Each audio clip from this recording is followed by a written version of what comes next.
Hey everyone, welcome to today's video. Welcome to the Gamey Daddy channel. Thank you very much for tuning in. So we got some leaks, and then they were deleted. Who deleted our leaks? Apparently, it was the poster that deleted the leaks, or whatever you want to call them. On Reddit, this person allegedly said that they, got some insider leaks and some insider information, and he has been met with a lot of skepticism. And I can see exactly why people will be skeptic about stuff like this, because you want to keep your expectations low.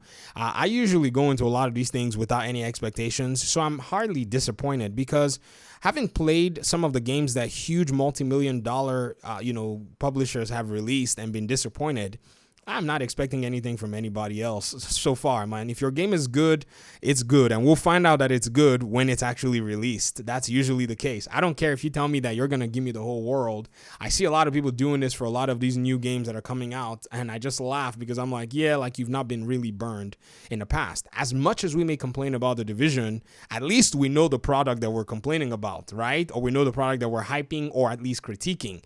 Right now, we find ourselves in a position where people may be hyping or critiquing a product that we have not necessarily even experienced.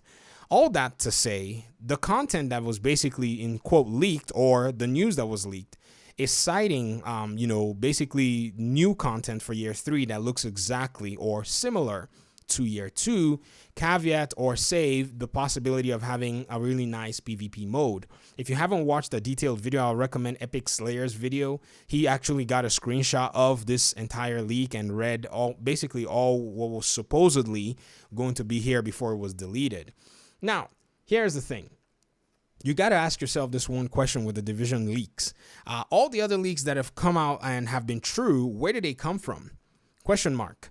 And then all the other leaks that have come out, basically for this game that have been false, where did they come from?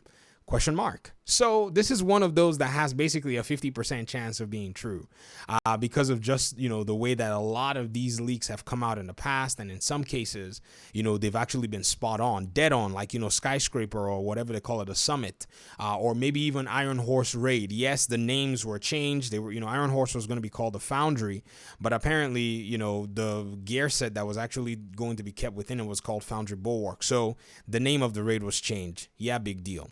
So when you kind of think about it, I think this is in line with a lot of the things that we've been predicting in this community.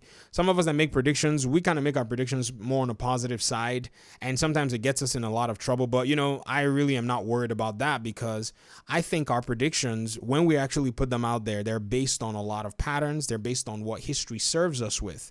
If you're new to the community, I can understand where you say, oh, you guys are actually talking nonsense. I've been called delusional. But I remember that there was once upon a time, the Division developers from the Division 1 came out and said they were no longer going to support that game.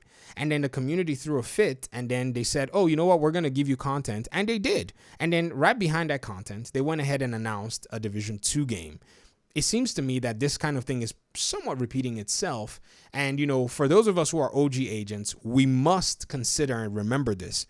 And I say this because there's a major motivation between, developing games and actually keeping your audience happy. So what is this particular motivation? This motivation is staying profitable. And a profitable company is a company that's able to keep its customers happy. And they do so because of the future transactions that they're hoping to have with their customer base. As many may say that there might not be a Division 3, or they're not going to play Avatar, or they're not going to play a Star Wars game, I have to say that if Massive Ubisoft delivered all of your hopes and dreams for more content, or all the content you've been wishing for and asking for, if they were to deliver that kind of stuff for you in year 3, I think you'll be much more likely to engage in whatever game that they're bringing out in the near future. Even if you're not going to, be too thrilled about it because it's not a Division game, you will at least give it a look. Or maybe wait for it when it comes on sale and buy, because people think sales don't make companies money. Right. And so that's pretty much what I think they're trying to do with this so-called year 3 leaks, or whatever the heck it is. And the leaks also must not be dismissed. There has been news and there's information that the development team themselves have actually made official. that there's going to be content coming for 2020 and 2021. So when you kind of piggyback all of this on, on the news, you start to see that, okay, this starts to make a lot of sense. And I've also seen some concerns as well as, basically citing the manpower. Our colleagues here in the YouTube community, they've cited the concern of who's going to make this content. Ladies and gentlemen, this is another thing that really brings us to the place where, we have to understand how the people that make our games are actually structured to make our games.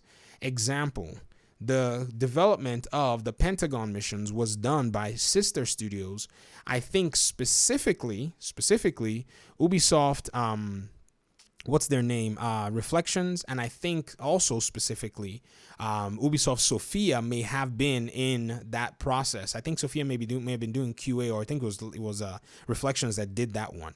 And then when it came to the raid, it was Ubisoft Annecy that did Iron Horse's raid. So you have studios like these that are capable of releasing full-fledged missions for the Division 2 that are not even Massive. If Massive was to actually take these studios, combine it with a handful of devs from within, I think they can pull off a DLC without any much, issues, because many people don't necessarily understand Reflections has been in the Ubisoft Division cycle since the first game. They're not just a studio that got set up just, out of the blue. They've been helping with the Division's production for a very long time.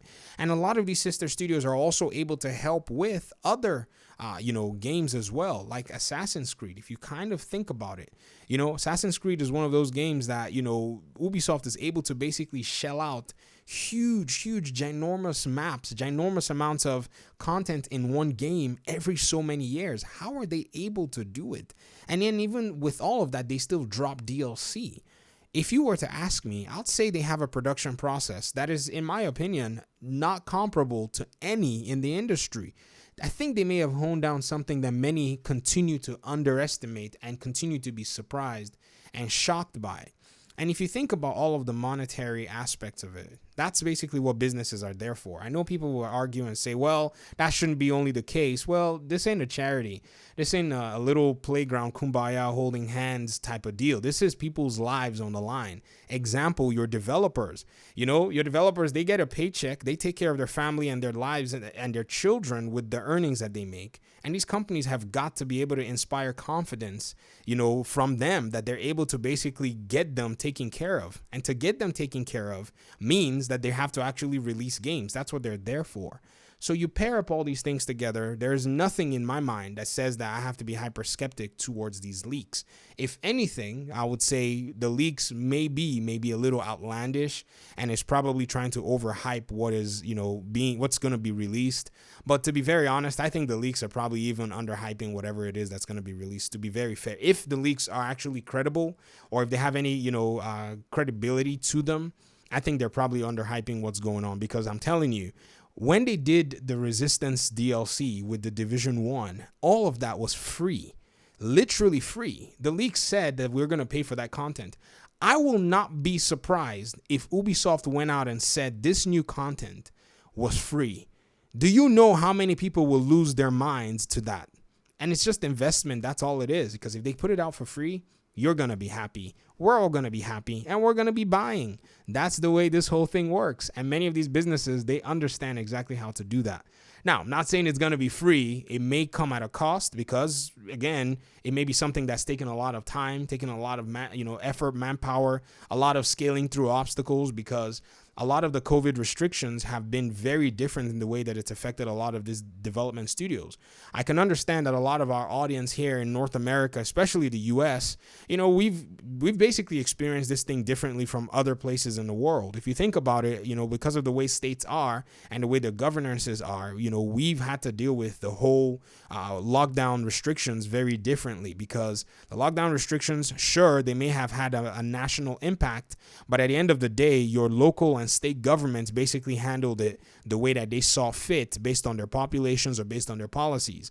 Whereas, from my limited knowledge of how I think and have been told and have been lectured by my friends in European countries, how European countries work basically is, most of these restrictions may have had a bigger effect nationally. So, Massive Ubisoft being in Sweden, a lot of their other studios being in places like France and other European, cities may have had to deal with these, on a much more severe level. So the challenges that you're seeing and the challenges of them not being able to announce anything so far in the next few, weeks or whatever it is, to me, I think are just, basically the pains of what all of these have, basically brought since last year from the lockdowns.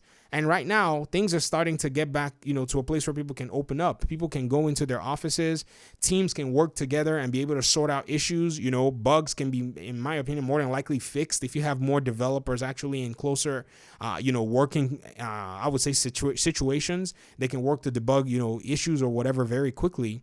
And who knows, man, we may be getting this content very, very, in a very good amount of time. Now, here is my deal for you. If you really want to know when you're going to be getting content, just wait for the next big video game release of any kind, and Massive is going to come out and say something. When is the next big video game release of any kind? Think about it. I mean, some people are going to say Outriders demo, maybe, but the Outriders game is promised to release in April 1st, right? We're going to probably see something close to that or around that time. If we don't hear anything about that, then there are other game releases coming out this year as well. Massive likes to piggyback on the entire PR circulation. I've said this before, but, again, this is something that's not news for those of you who are seasoned in the community with news and the way these communications go around. But again, I'll get out of your hair. Let me hear what you think about all of this. Do you think it's FUBAR? I know most of you do, but still, go ahead and tell me in the comment section. Thank you so much for listening. Peace out.